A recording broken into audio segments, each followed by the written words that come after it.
futebolaço, Dieguinho na área. Rapaziada, tô de volta, como sempre, com muita informação pra vocês.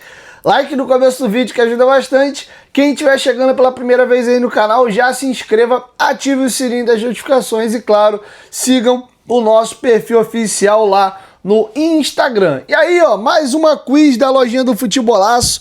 Que camisa é essa? Mais uma peça que chega pra gente através da lojinha do Futebolaço.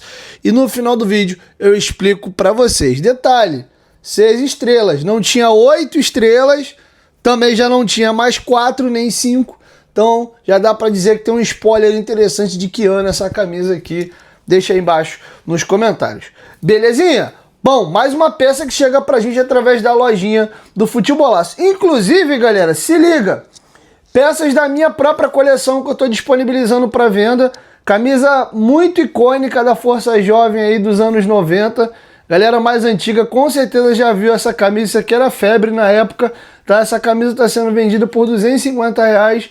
Tamanho G, tá? Quem quiser, só dá um salve lá no direct do Instagram. Toda vez que eu gravo com essa peita aqui, ó, essa Adidas Retro 3 Berrio, a galera fica maluca. A parte de trás vocês nunca viram, né? É o número 11 aqui do Romário. Essa retrô aqui tá saindo a R$250. Quem quiser, corre. Tudo aqui peça única, tá? Chama lá no direct do Instagram para garantir. Outra peça que vocês sempre comentam, pô, essa camisa é linda.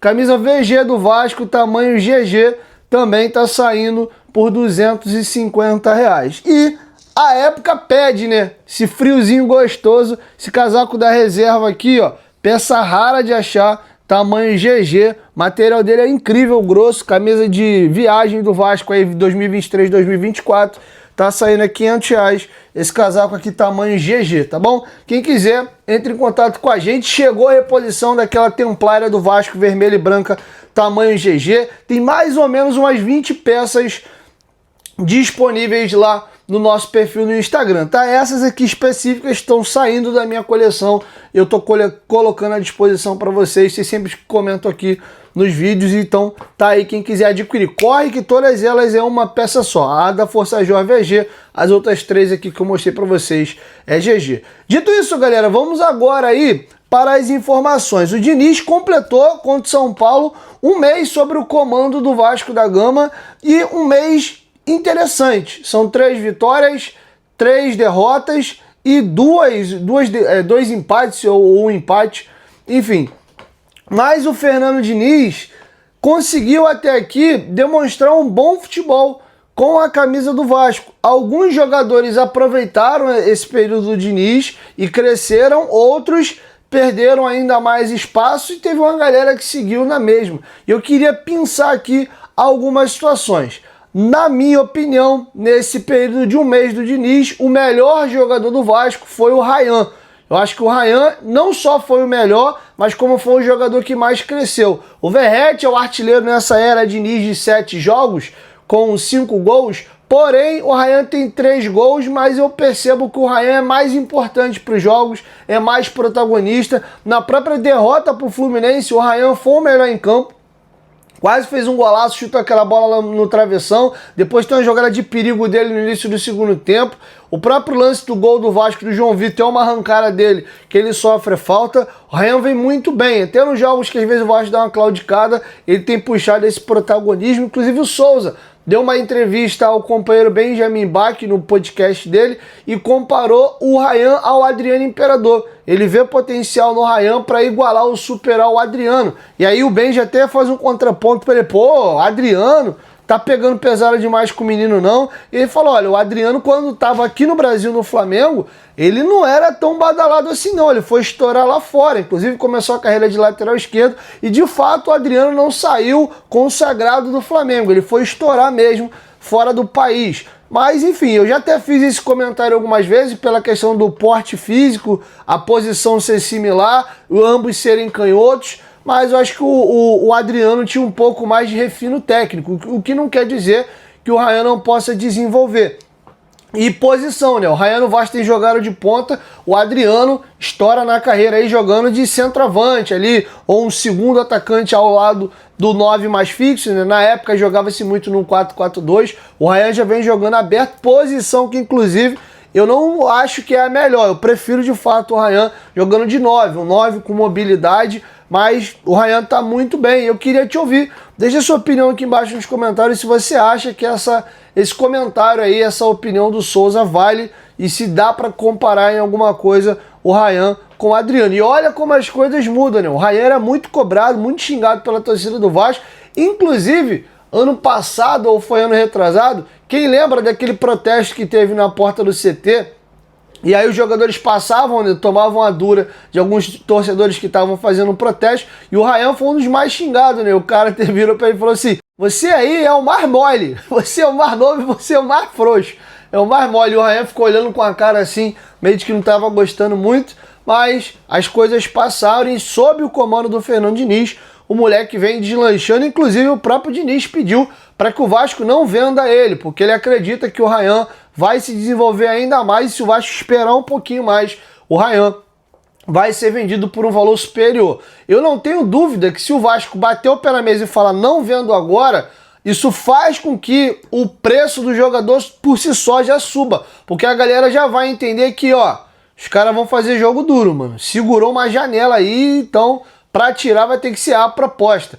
E eu acho que sim, o Ryan tem potencial para, na mão do Diniz, deslanchar. Ele de fato tem uma temporada aí que possa falar, pô, boa temporada. Porque até aqui a projeção que o Ryan tem para ser vendido para a Europa é muito mais pelo que ele desempenhou na base e na seleção brasileira sub-17, sub-20, do que no Vasco propriamente. Tanto é que a própria torcida do Vasco vem começando a ganhar um carinho maior pelo Ryan agora. Até então a galera, né, ficava ali meio com o olho virado, não curtindo tanto a passagem do Ryan. É bem verdade que ele subiu muito precoce, 16, quase completando 17 anos, faz até um gol contra o Inter lá no Beira-Rio, uma escoradinha do Alex Teixeira, aí faz uns 2 jogos bons ali, acaba alijado do time. Ano passado ele tem algumas oportunidades, depois é encostado de novo, e esse ano fica nesse entra e sai do time e acabou se firmando após a lesão do Adson, tá bom? Então, boa aí,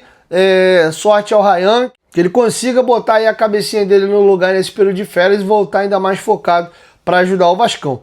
Outro jogador que aproveitou esse período aí do Fernando Diniz foi o Paulo Henrique. O PH é o 4º maior ladrão de bolas do Campeonato Brasileiro, com 32 desarmes, mas o PH começa a se destacar também ofensivamente.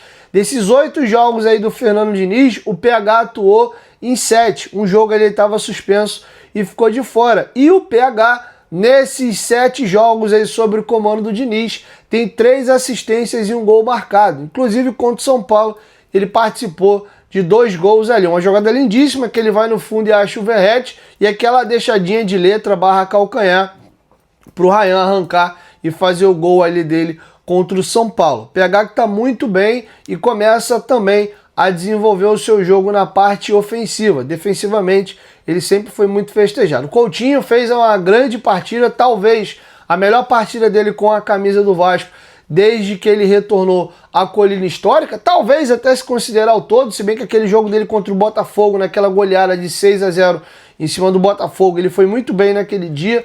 Talvez aquela tenha sido a melhor exibição dele no Maracanã com a camisa do Vasco. Mas esse jogo, com certeza, contra o São Paulo, foi um jogo importante e ele foi bem. Mas, ao todo desses 7 jogos aí, o Coutinho não manteve essa regularidade. Torcer para ele deslanchar e que tenha sido aí um prenúncio do que a gente pode ver pela frente. Por outro lado, pensei aqui o Verratti também, que marcou 5 gols aí em 8 jogos.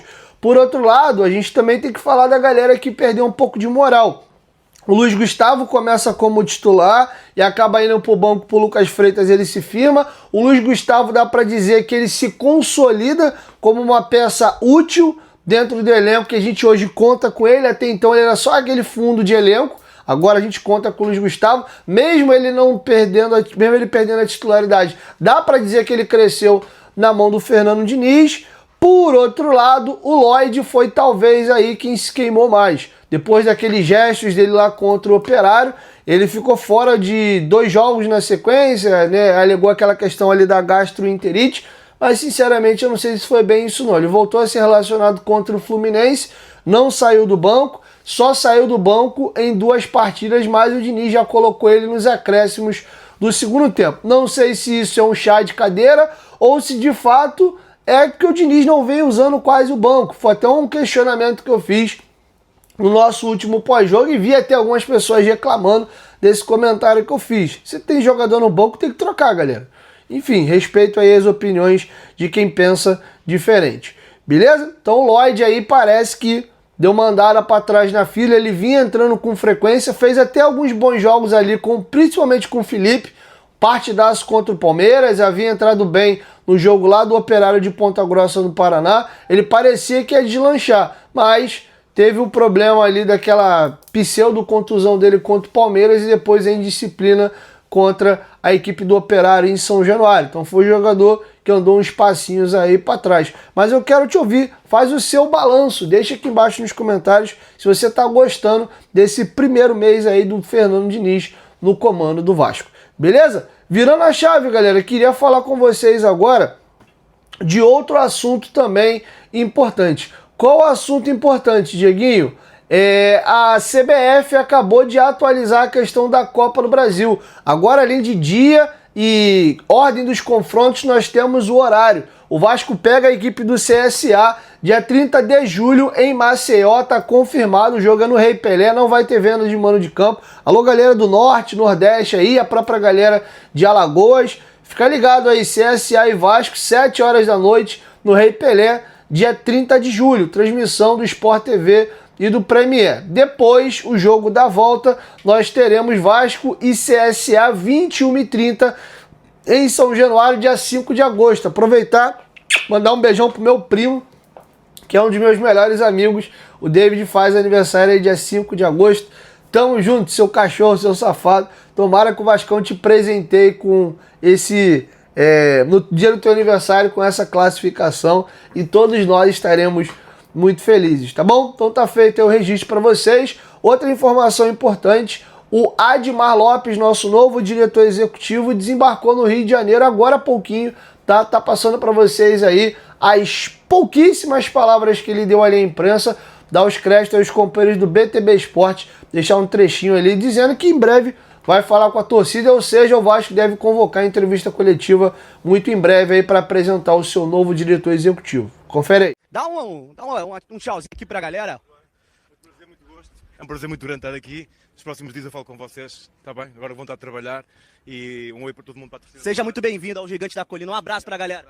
Um abraço para todo mundo e até breve. Falamos nos próximos dias, tá bom? Obrigado. Bom, galera, e agora uma informação importante. Já até havia falado isso com vocês, mas está ainda mais próximo o retorno do atacante David e do meia Estrela ao time principal do Vasco. Eles vêm treinando, inclusive esses jogadores não estão de férias, o grupo todo recebeu férias aí, o Estrela e o David, que vem tratando a lesão, estão treinando, fazendo atividade física, estão empenhados no CT, e a tendência é que na reapresentação do grupo, agora dia 23, eles sejam integrados definitivo com o grupo, podendo se preparar aí para serem peças aptas ao técnico Fernando Diniz, utilizarem eles aí já no retorno do Vasco no mês de julho, tá bom? Então tá feito aí o registro para vocês. Caminhando para a reta final, galera, respondendo o quiz da lojinha do Futebolaço. Essa aqui é uma camisa de treino do Vasco de 1999, tá? O Vasco tinha 3 camisas de treino nessa época, uma branca, uma preta e essa cinza, tá bom? Então essa aqui é uma camisa de treino 99. O vídeo anterior que eu gravei para vocês foi o pós-jogo do jogo com São Paulo. É a preta, além dessas duas tem uma branca também. Tinha manga longa delas na época. Muito bacana. Inclusive quem tiver uma branca dessa daqui ou alguma camisa mais antiga do Vasco, entre em contato comigo lá na lojinha do Futebolaço, que eu posso estar adquirindo sua camisa. Seja para vender aqui no perfil ou para minha coleção pessoal. Então tá respondido aí. Conheci essa camisa, ele é bem legal, é todo furadinho aqui o ombro dela, né, com os homenzinhos da capa passando aqui também. Atrás ela tem um símbolo da haste grande e um capa também. Eu gosto muito dessas camisas aqui. Bom, então é isso. Espero vocês. Lembrando que tá disponível, galera, aí, pô, nesse friozinho aí, pô, esse casaco de viagem do Vasco aqui é muito brabo, você não acha mais para comprar. Tá disponível aí no tamanho GG, filho único de mãe solteira, 500 pila, além das outras que eu trouxe para vocês. Aquela Adidas, pô, essa aqui, mano, é relíquia demais. A galera que é das antigas aí, tá ligado que camisa é essa? Isso aqui é uma camisa que fez muito sucesso nos anos 90. E é ruim de achar essa camisa aqui. Bem da hora, bem legal. Essa aqui é um tamanho G. Golinha polo, ó. Peita linda da Força, beleza? Então é isso, galera. Eu encerro com vocês a nossa primeira edição. Amanhã eu chego com mais informações. 1, 2, 3. Futebolaço, tamo junto, família. Qualquer momento, de volta, vai, tamo junto. Valeu, fui!